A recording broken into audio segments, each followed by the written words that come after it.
Welcome to Sports Tonight on Atlanta News First Plus. We've got a great guest tonight, a special guest, Georgia Tech head basketball coach Damon Stoudamire. Damon, thanks so much for joining us. You came from the Celtics, and I want you to tell the story when the search firm came to town and they took you out to dinner. So did you know what was going on when they were picking you up for dinner that night? No, I didn't. And I didn't even know that we were going to have company, to be honest with you. But once I got there, obviously we got to talking. And it was an informal conversation. And it was kind of, getting to know each other, so to speak, as if, you know, as it started to speed up, I thought in my head, I said, man, this is kind of like an interview, but it's not an interview. It's kind of like seeing, do we like this? Do we not like this? And, that's kind of what I felt. Yeah, that's kind of cool. I know that you and Josh are good friends. I mean, I know you coach for him at Memphis. Any awkward moments in this process?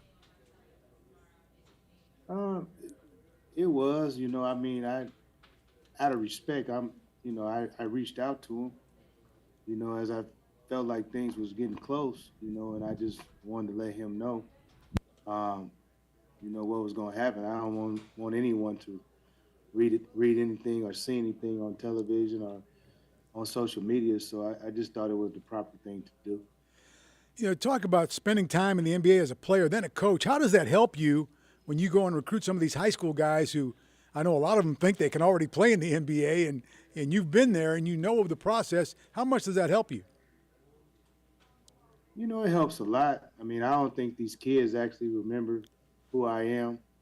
Maybe their parents, their AAU coaches, and things of that nature. But the thing about it is, when you're talking to them and you give them that shared vision, and you can help them visualize um, through the process of what they look like today and what they'll look like tomorrow, that's where being a pro comes into play, because I know what that looks like, and they they got to have a belief for the most part that I can get them there, and that's the difference with a pro going in a home compared to somebody who wasn't.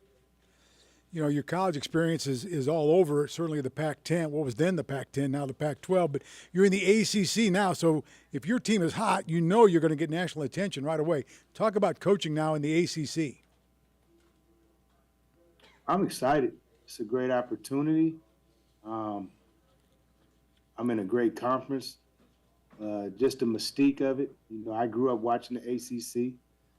I'd be lying if I didn't say I didn't want to play in the ACC at one time. I mean, it attracts so many of the best players in the country, the best coaches in the country, and some of the blue blood programs. So um, it's a great challenge for me, but I'm up to every bit of that.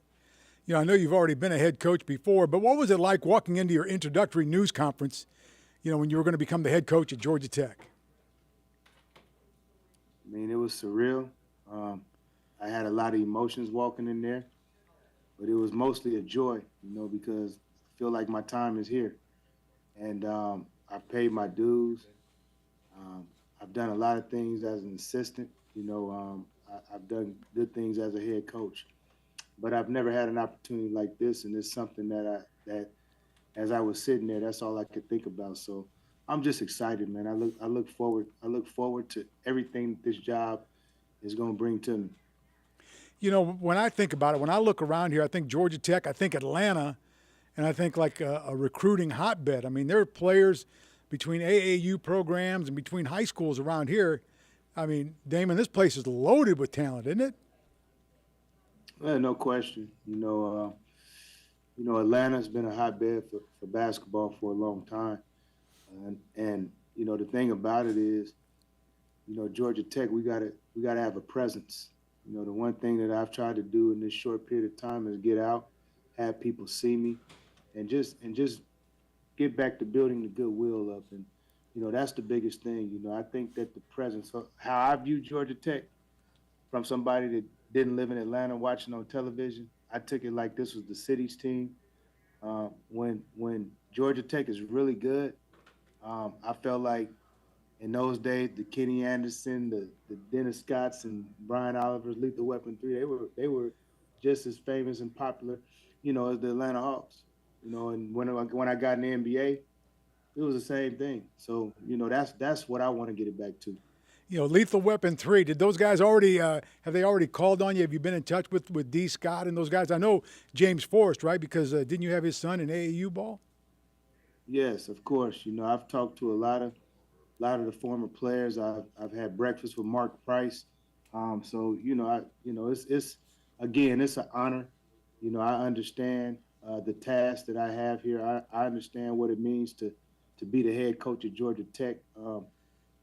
This program has a tradition that's, be honest with you, is unmatched, and I just look forward to trying to get this back to where it was. In college basketball, you played at a place that didn't have a lot of history until your coach got there, Lute Olson, and he Right. built it into just a huge powerhouse. What was that like, and what experience can you draw from that now as you come to Atlanta? Well, coach built Arizona brick by brick. To your point, it wasn't what it was today when he got there. And I'll say this, I remember my junior year. That's when he came and he allowed the guards to start playing the way, quite frankly, Georgia Tech's guards were playing. And that changed the whole trajectory of his program. And guards win championships. You got to have good guards, and for coach, to watch him the way he built that and see that for 4 years, it's going to take discipline. It's going to take attention to detail, and that's what I'm going to bring here to Georgia Tech. You talked about guards, so I've got to ask you. You had a long tradition of guards there. I actually covered the first Arizona Final Four when Steve Kerr was the guard, and Kenny Lofton was on that team, man. Those guys. Right. And so you all, and yourself, so you've had a long tradition of point guards. Georgia Tech has a long tradition and history of point guards as well, don't Right. they? So that's kind of, as you said, the point guards there, so you can kind of maybe build on that tradition here. I mean, to me, guards win championships on every level. The way the game is played now, it's positionless basketball. I want to shoot a lot of threes. I want to play fast. I want to play in spacing, and I want the fans to enjoy it. And I just look forward to, again, getting out here and getting started. You get 6 seniors gone. Now, that's not always a bad thing, is it? When you're trying to build a program, it opens up some scholarships for you to go get some guys that you want.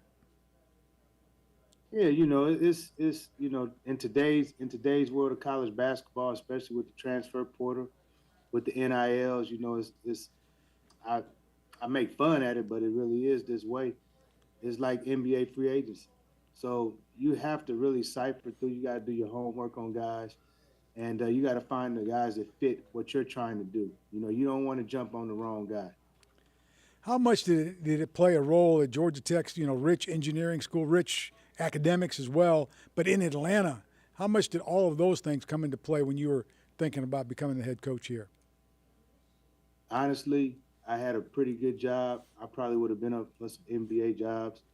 One of the biggest draws to Georgia Tech was it being in the city of Atlanta.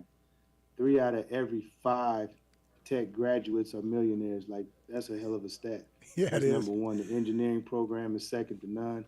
Like, all the alumni here in this city. Like, for me, like, I'm trying to get every recruit out this city to come play in Midtown. What more can you ask for? Come and play in Midtown in front of your people. Now, you were a little kid because you don't remember, but, they used to call the what is now the McCamish Pavilion, they used to call that the Thriller Dome when Bobby Cremins was the coach, and they had Lethal Weapon 3, man. So hopefully you can bring that back, Damon. Hey, I look forward to it. I actually had a conversation with Coach Cremins as well. A really good man, and, he's paved the way for a lot of us. Damon, thank you so much for joining us, man. We really appreciate your time here tonight, and I'm not going to take up too much of your time, but thank you so much for coming on with us and spending some time. Good luck. All right, thank you, Fred. Thank you. All right. Cool, that was great. There we go. I promised I wouldn't keep you more than 10 minutes.